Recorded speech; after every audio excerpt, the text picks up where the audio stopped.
Oi, gente, estamos em mais um podcast Team e hoje nós estamos com convidados especiais. Estamos com a tia Sabrina. Tudo bem? Prazer estar aqui com vocês. Estamos com o Murilo. Olá. E com a tia Linda. Oi, gente. E eu sou Esther falando com vocês agora. Se você ainda não é inscrito no canal, não se esquece, curte e compartilha, pode mandar mensagem, manda sua opinião, fala. Então, e a gente espera você hoje e mais pra frente também. Bem-vindo ao podcast Team da Igreja Adventista Central de São José dos Campos. Estudamos a cada semana lições para seu crescimento espiritual. Reserve um tempinho do seu dia, estude com a gente e fortaleça sua caminhada com Jesus. Ó Deus, nós vamos estudar aqui a sua palavra. Pai, nos dê entendimento, sabedoria, que teu Espírito Santo fale aos nossos corações e que com esse estudo da tua palavra a gente possa crescer espiritualmente. Também aquelas pessoas que estão assistindo de casa, que elas consigam também compreender e que sintam a tua presença ao abrir a tua palavra. Nós te pedimos em nome do Senhor Jesus. Amém. Amém. Bom, hoje estamos com a lição 5, Grande Humildade. O antídoto para a epidemia do eu. Você pode ler pra gente o verso? Claro. Deus se opõe aos orgulhosos, mas concede graças aos humildes. Tiago 4:6. Pode falar um pouco mais, Tia, sobre uma introdução? Sim, a gente tem que pensar um pouquinho no orgulho, como que o orgulho surgiu. O orgulho surgiu no coração de Lúcifer, porque ele queria estar acima de Deus. Até o próprio verso ali, Isaías 14:13, ele fala, né, que o que tinha no coração do Lúcifer? Ele disse assim: eu subirei aos céus, erguerei o meu trono acima das estrelas de Deus. Mas ele queria estar acima de Deus somente em questão de poder. Mas ele não queria estar como Deus, ser parecido com Deus no quesito amor, cuidado, que a gente vê hoje, o caráter de Deus. Depois de tudo que a gente tem estudado, a gente vê esse grande amor de Deus. Então, a gente vai falar um pouquinho sobre isso. Esse contraste entre o que tinha no coração de Lúcifer, que era esse orgulho, essa vontade de estar acima de tudo, e o que Deus quer de nós, que é a humildade. É exatamente. E o orgulho, né, Murilo? Ele fala aqui, o que a lição fala pra gente? Que ela é tão antiga quanto a rebelião de Lúcifer contra Deus no céu. E que essa natureza pecaminosa do orgulho, né? Essa luta que a gente tem, que às vezes a gente acha que algumas coisas que a gente luta são só da nossa época, né? A gente acha mais que os pecados, que antigamente era mais fácil. Já ouviu falar isso? Já. Antigamente era mais fácil, não tinha tanta coisa, não. Cada não tinha fase... celular, não tinha internet, isso, né? Era mais fácil, né? Mas tinha o quê? Tinha umas coisas da época. Lúcifer tinha a também, tentação não tinha da celular, época. Tinha a tentação da época. Interessante. Bom, a raiz do problema. O orgulho que exalta o indivíduo acima de Cristo é a mesma natureza da rebelião original. O sintoma diário, a epidemia moderna do eu. Então, aqui a gente vê, né? O orgulho humano. Tá bem descrito aí, né? Na nossa lição fala também. Eu vou fazer o que eu quero. E quando a gente faz esse contraste que a lição traz de orgulho e humildade, ela traz, assim, vários parâmetros pra gente pensar. Algumas coisas dos reformadores que a gente vai ver mais pra frente. E outras coisas também do dia a dia, né? Essa questão de o que eu vou fazer, o que eu quero. Por exemplo, eu vou fazer do meu corpo o que eu quiser. Eu vou comer o que eu quiser, eu vou beber o que eu quiser. Mas, quando a gente se entrega a Deus, a gente tem que lembrar o quê? Que a vida não é nossa, né? Que as decisões não devem ser A gente somente... é o templo de Deus, né? E isso, nós estamos no templo do Espírito Santo, isso mesmo. Então, a gente tem que lembrar bastante disso, né? E até a questão do tempo. Nosso tempo também pertence a Deus. O que nós vamos fazer do nosso tempo? Então, se a gente não dedica, não separa também uma parte do nosso tempo para Deus, que é realmente separar para Deus, porque se a gente deixar fluir, a gente faz só coisas para a gente mesmo. É verdade. Sim, também tem a síndrome do protagonismo, né? Que fala um pouco mais. Que a pessoa sempre se achar o centro do mundo. Sim. Quais são os disfarces mais comuns do orgulho na nossa rotina? Muitas pessoas fazem coisas para alimentar seu orgulho que, ao ver de longe, pode parecer como uma autoconfiança, né? Aí, tá nessa parte. Ou até mesmo pessoas que fazem coisas para serem reconhecidas, para receberem elogios. Para quê? Para alimentar ali o seu orgulho, o seu auto-ego, se a gente pode falar assim. E, por exemplo, até a gente estava conversando aqui um pouquinho antes, de repente na internet vai e ajuda uma família necessitada. Por quê? Porque ela quer ser vista... Fama. Isso, quer ganhar likes, né? Fama, quer ser visto como bonzinho. Mas, na verdade, ele não está fazendo aquilo pelo motivo que deveria, que é o amor ao próximo. Não é ajudar, né? Isso. Então, é o quê? É um orgulho que, na verdade, disfarçado, isso mesmo. Então, a gente tem que tomar esse cuidado também. Sim.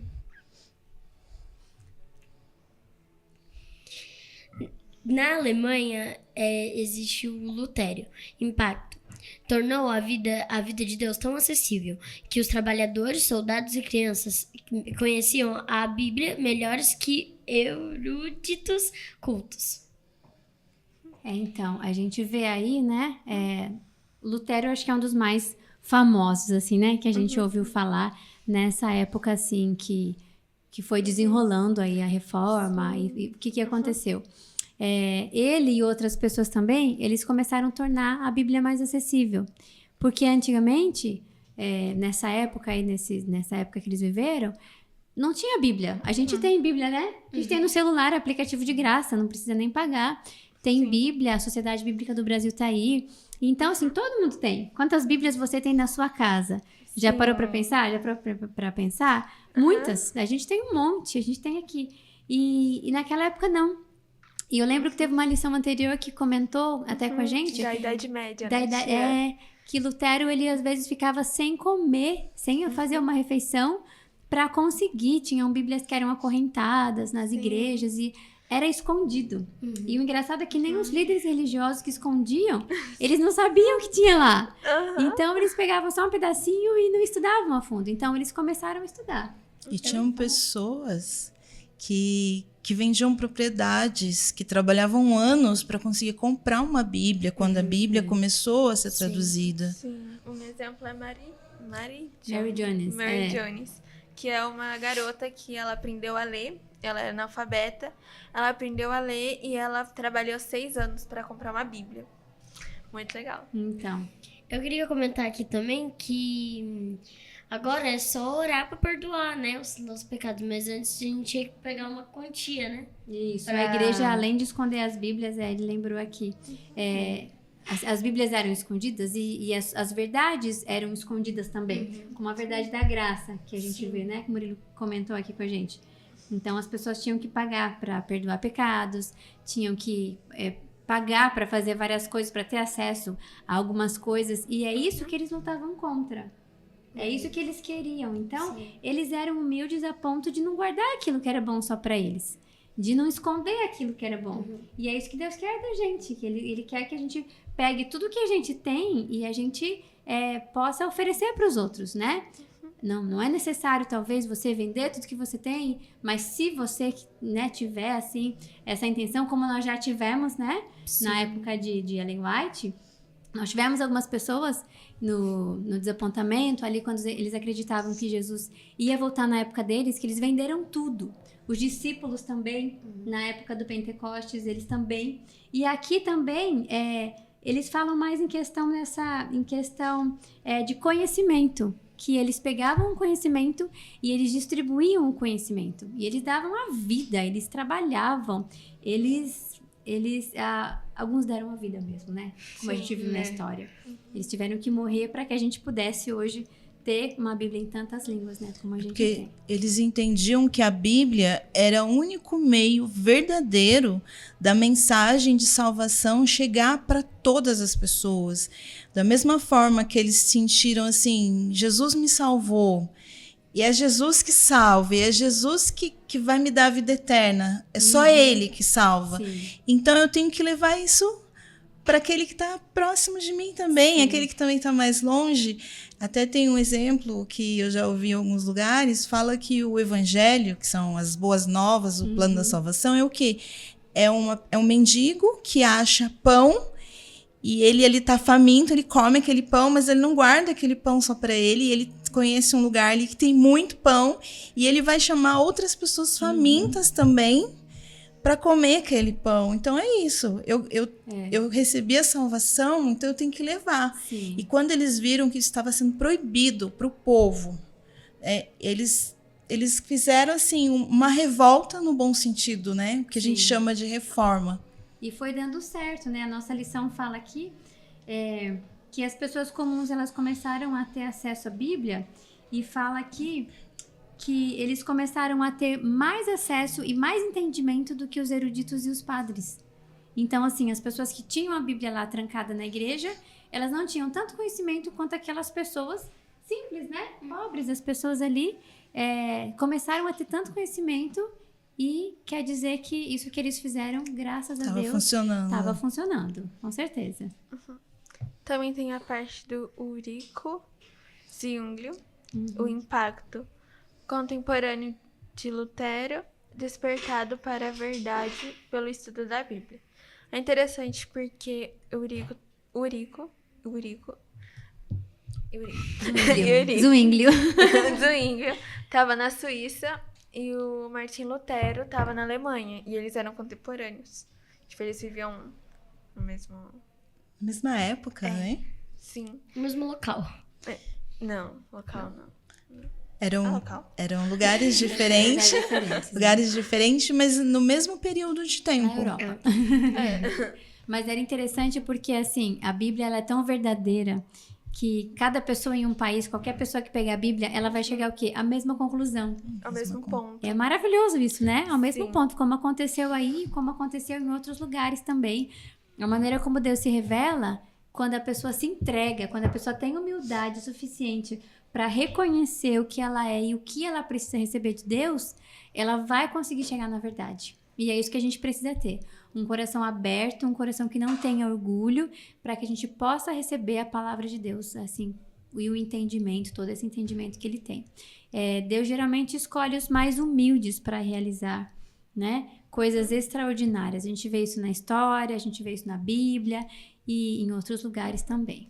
Sim, tem uma citação de Provérbios que é 16:19.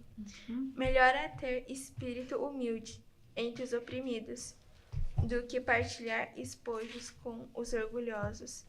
O que fala que Deus valoriza as pessoas humildes? Sim, com do que os certeza. orgulhosos. Como podemos defender a nossa fé com firmeza hoje, sem cair na armadilha da arrogância? Então, é só a gente lembrar que tudo vem de Deus. Tudo. Então, se eu prego e Deus me dá sabedoria, essa sabedoria vem de Deus. Se eu estou levando a mensagem por meio da música, essa sabedoria vem de Deus. Hoje também a gente usa a tecnologia.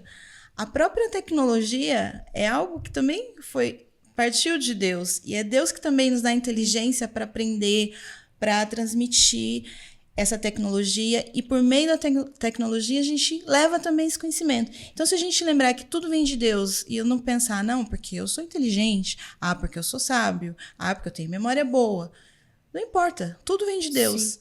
E aí eu não vou correr no risco lá que a gente falou lá no comecinho de Lúcifer, que se achava mais do que Deus. Então, se eu sempre me colocar abaixo de Deus e pedir para Deus sempre deixar o meu coração ser humilde, mesmo que venha alguém me elogiar, nossa, como você falou bem, nossa, como você pregou bem, a gente pensar, honra e glória a Deus. E se começar a surgir orgulho no nosso coração, a gente pedir para Deus, Senhor, tira isso do meu coração. Lembrar o que aconteceu com o orgulho lá atrás, olha a consequência hoje na Terra, a maldade que tem na Terra hoje, por conta de um orgulho que começou lá atrás.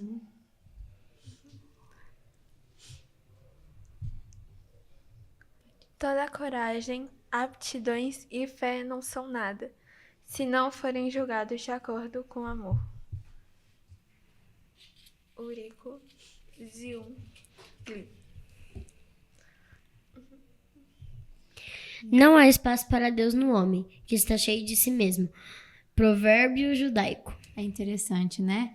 A gente sabe que 2 corpos não podem ocupar o mesmo local.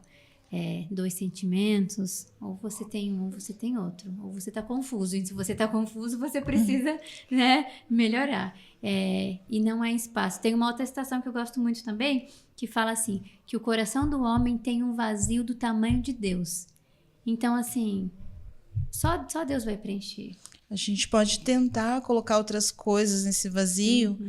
Tem pessoas que colocam fama, tem pessoas que colocam relacionamentos, tem pessoas que colocam prazeres, bebidas, vícios, mas só Deus é capaz de ocupar esse espaço. E enquanto Deus não ocupar esse espaço, o homem ele sempre vai ter um vazio, infelizmente.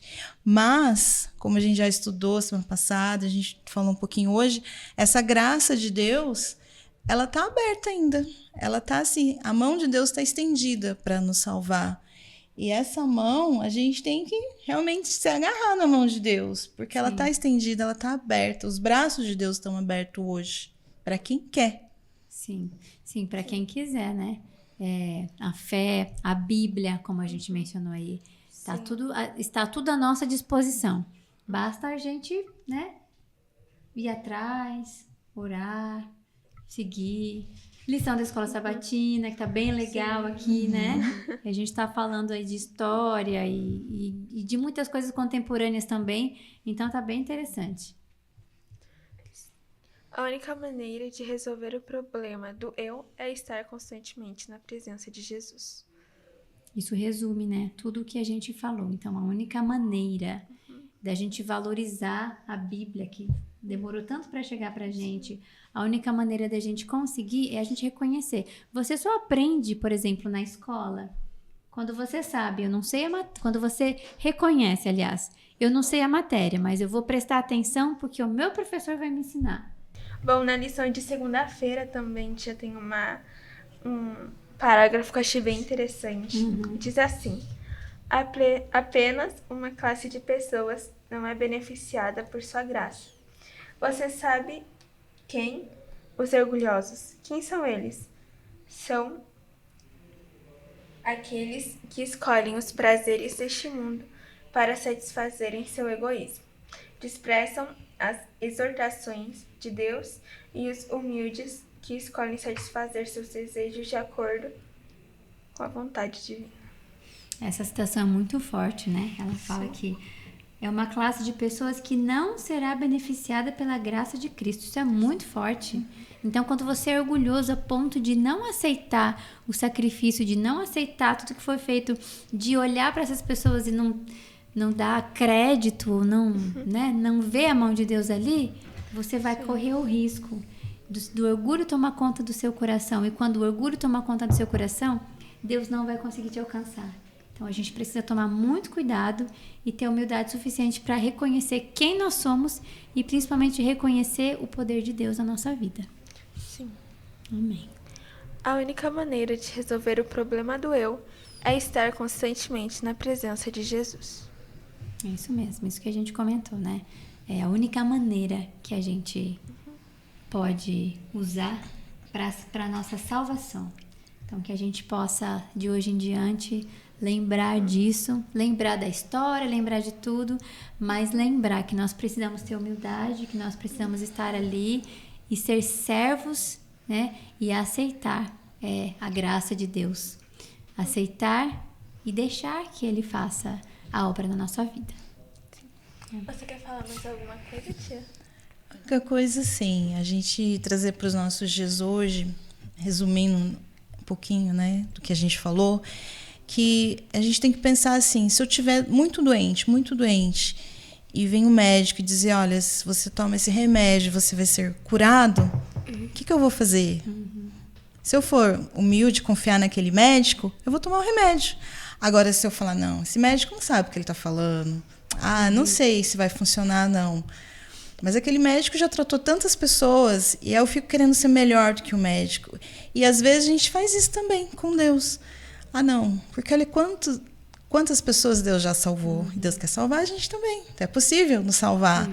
E agora, se eu for orgulhosa, se eu achar que eu sou mais do que Deus, eu não vou querer o remédio para o pecado, né? Que é a salvação, é a graça, o perdão de Deus. Então, se a gente pensar assim, dessa forma bem simples, mas é uma forma que assim, Deus deixa pra gente. Deus fala, eu quero te dar a salvação. Você aceita? E é isso. Simples assim. Bom, essa foi a nossa lição de hoje. Espero muito que você tenha gostado, que você tenha aprendido tantas coisas igual a gente aprendeu. Eu queria agradecer você pela sua participação. Muito obrigada. Bom, eu que agradeço, gente, estar aqui com vocês, estar com você de casa também.